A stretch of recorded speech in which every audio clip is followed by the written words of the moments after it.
Hey YouTube, welcome back to Darkmoon Metals.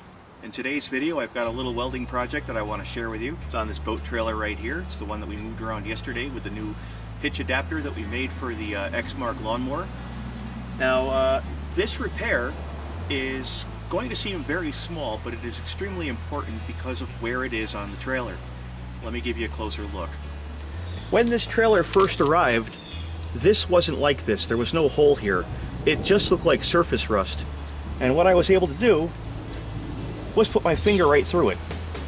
This bottom piece isn't as spongy, but I can feel the material giving under my finger. It should not flex at all.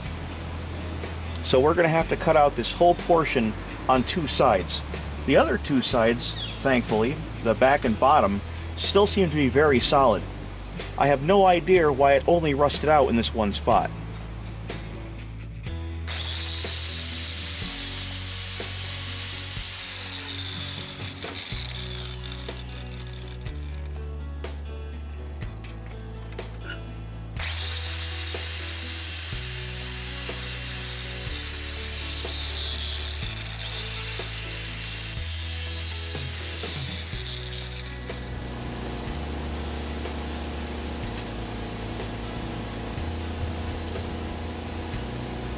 Yeah, there is not much left there at all.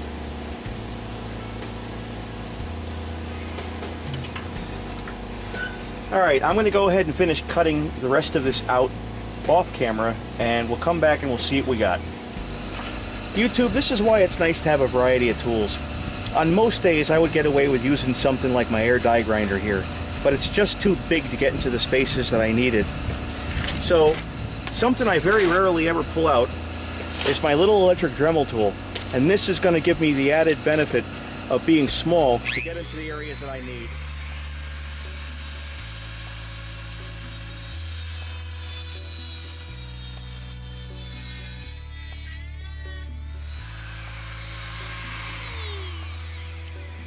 I didn't think that was going to last that long, but it did exactly what I needed it to do.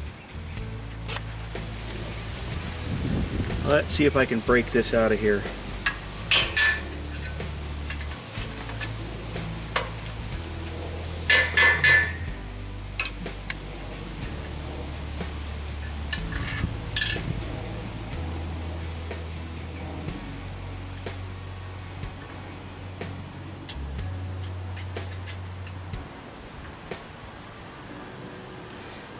Alright, I'm finally to what's starting to look like some good metal.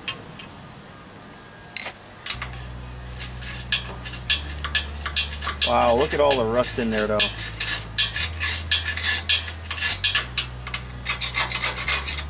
Alright guys, let's take a look at this. As you can see, there has been a decent amount of rust and corrosion. There are still some highlights of good steel, but that is not anywhere near thick enough to weld to. So I cut back a little bit further. That was the piece you saw me remove before. And this is starting to look like it's in better shape. The metal thickness is where I want to see it. There's a little bit of surface rust in some areas, but this is what was connecting to here. You can see that thin area where it's almost non-existent, and on the other side it's almost back up to its full thickness. There's a little bit of an indentation here, but I don't want to cut too much more off, because then I'm just getting into a can of worms I really don't want to open. Rust, for the lack of a better description, is kind of like a cancer. And if you don't eliminate as much as you can, what can happen is you can have the best patch job in the world, but that rust is going to spread. It's something that you should remove as much of as you can, if not all of it. And the more time you take, the more time you're willing to put into something like the restoration of a trailer or an old car, for example, down the road it's just going to be much more beneficial, and the repair is going to last a heck of a lot longer. So what are the next steps on this repair job? So what's next for the repair? Well, I'm pretty confident in the metal in this area over here, this lip, and a little bit up in here. I am going to have to remove the majority of what's down there with a file, because I can't get in there with anything else. Maybe I have an abrasive stone for a die grinder. That'll help if I can find one. But ultimately, I'm going to have to come in here and remove this entire weld. When I do put a patch in here, I cannot put a weld on top of this weld because it is completely impregnated with rust. And there are some voids in here. I can't tell whether or not that was caused by porosity or if it's just the rust itself, but it looks pretty gnarly. The metal inside of here is okay, even though it has surface rust on it. This is still pretty solid.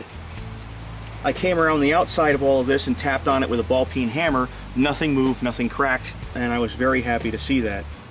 So what I'm going to do is file this, get it to the point where I can weld the patch in, and then I'm going to come in with a wire brush on a drill, clean out as much of the surface rust as I can, clean it out with either an isopropyl alcohol, denatured alcohol, or maybe even some acetone, get as much of the dust out as I can, and I'm going to soak the inside of this joint with some kind of a Rust-Oleum or protective paint. Then, after that dries, I'm going to come in and weld in the patch. That way there's a little more protection on the inside of this than there was before.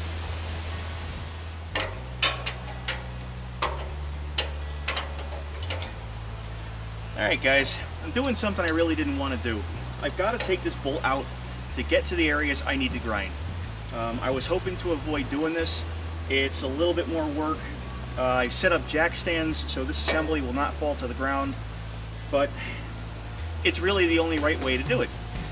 And honestly, if you're one of those people out there who will sometimes make up the excuse that, well, I didn't do that because it would have taken too long or it would have been extra work, please don't do work like this. And if you do work like this and you have that attitude, I truly hope that somebody comes along and has the courtesy to give you a give slap across the back of the head.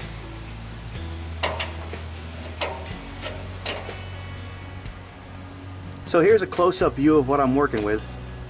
As you can see, I ground away most of that old weld, and I am down to some very pretty shiny metal, and that's really what I want to see. This appears to be some kind of a cap that used to be on the end of this member before it was welded on to this thicker piece of steel here. So what I'm going to do is I'm going to scrape away as much of this as I can, see if I can get that down to some shiny metal. I'm going to wire brush it, I'm going to come in here and I'm going to clean all this up. Now I am a little worried about this corner back in here because this does look like it's thinner and it's on the thinner piece of material here. However, when I went around this with a hammer, it didn't move that much. I'm hoping that all this is just kind of surface corrosion. I don't know how well you can see that in there, but I will start scraping on it. I'm going to take a chisel, I'm going to hit it a couple times, see if I pop a hole through. If I don't, it'll be good enough to weld the 1/4 inch fish plate on top after I seal this in, and we'll be ready to go from there. Now this pinhole was here. Apparently this was a part of the original structure. It's actually a drilled out hole. It's not really a pinhole, and I don't really see how this could be for like water drainage or anything like that because everything goes downhill that way. So I don't know, maybe that was just for another trailer configuration, who knows. I still need to come in here with a file and clean all this up, but as you can see, the metal is starting to get nice and shiny down there, so I have solid spots to weld to. And all this, I don't know if I can even get the camera in there. Yeah, you can see a little bit. This is back to solid metal, so I have good parent metal to weld to.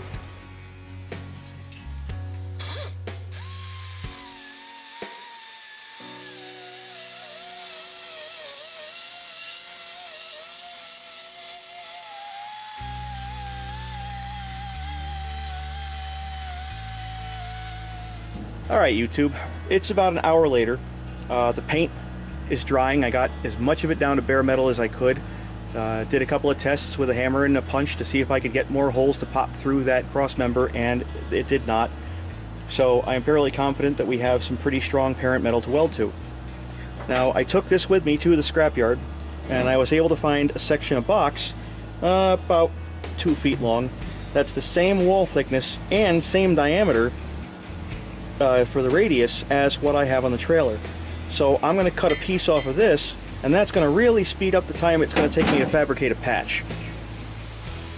And it should just kind of fit in here like so. I can get my spacing right, get everything lined up. Alright, now there is going to be some larger gaps and some smaller gaps. I wanted to try to make as much of this as an open root weld as I could, and I'm going to be coming in with 2 different wire sizes. I've got 1/16 and 1/8, so I'll be able to pick and choose which wire size I need depending on how big the gap is in those areas. The next step is cleaning all this up, getting all the paint overspray off and the galvanizing coating, and then I'll be TIG welding this in place, and I'll be doing all of that off camera, and I'll come back and see you as soon as it's done. Alright guys, I am tucked in behind the wheel assembly, whatever the hell this thing is called. I am not familiar with boats, I'll be the first to admit that, or boat trailers, I just know how to repair them. This is the patch that we did. I came in with a flap disc and cleaned it all up, and we're going to be doing a fish plate. Now what a fish plate is a second piece of material that's going to be placed on top. Actually, it's going to be on all four sides, and we are going to weld all the way around, creating a massive amount of reinforcement. Now you might think that that's overkill and unnecessary, but I look at it this way. Number one, the customer asked for it because that's how he repaired his old trailer, and that's how the other welder did it, so I'm going to match that job. Plus, even though I'm confident in my welding ability, I like the additional security of knowing that, hey, this is a trailer that's going to be on the roadways, it's going to be carrying a lot of weight, namely a boat, and the better built it is, the less you really worry about it. So I'm going to go ahead, I'm going to cut the material that I need for the fish plates. I have 1/4 inch thick material. That in itself is overkill, but that's what I've got, and that's what the customer wanted, so that's what we're going to use. This whole process was done with TIG. I did a lot of lay wire technique. I'm going to come in with the MIG and put the fish plates on. I could have gone and MIG welded all this, but even with all of the trouble getting rod and things in here and getting to the joint with the TIG, and it being a little more difficult, I am very satisfied with the penetration of the welds. I will someday, when I have a better camera, show you how an open root weld is done with MIG, or excuse me, with TIG. But if you're interested, I'm sure you can find a video on it on, let's say, Jody at Welding Tips and Tricks. He's done quite a few of them. But that's the process that I used. I wanted to open up the metal, actually melt the open gap and have molten metal flow inside of it and create a full seal, so it's full penetration, and that's what I did there. But the rest of the welding is going to be all MIG. I'm going to go off camera, cut the plates that I need, and get the rest of this welded out. I cut all the pieces out on the plasma cam. I didn't show that because you've all seen it before. So there are the two straight pieces, and there are the two side pieces that are on the angle with the appropriate angle for the trailer. And again, I did use that little bevel gauge to figure that out. Now we come this way, pay no attention to the extremely dirty floor and all the random stuff in the way as we make our way outside to the trailer. It is fish plated on all four sides, completely reinforced, just what he asked for. I'm not going to be painting this at all. He has some kind of a cold galvanizing spray. I've seen it before when I worked for the company that did all the hatch repairs. So the next step is get this trailer out of here. I got it hooked up to the X mark. I'm going to line it up in the driveway, so all he has to do is back up, hook up, and he can go home. I think I'm done for today. I have a few things I need to do, tinkering around inside the garage, clean up, and things like that. But I think I'm going to call it a day. And before I leave, I just want to thank you guys for stopping by once again. And yes, it's 2 videos in 2 days. I doubt there's going to be anything out before Monday because this weekend is going to be extremely busy for us. So I am hoping to see you then. But until then, this has been Jeff at Darkmoon Metals, and I will see you again soon.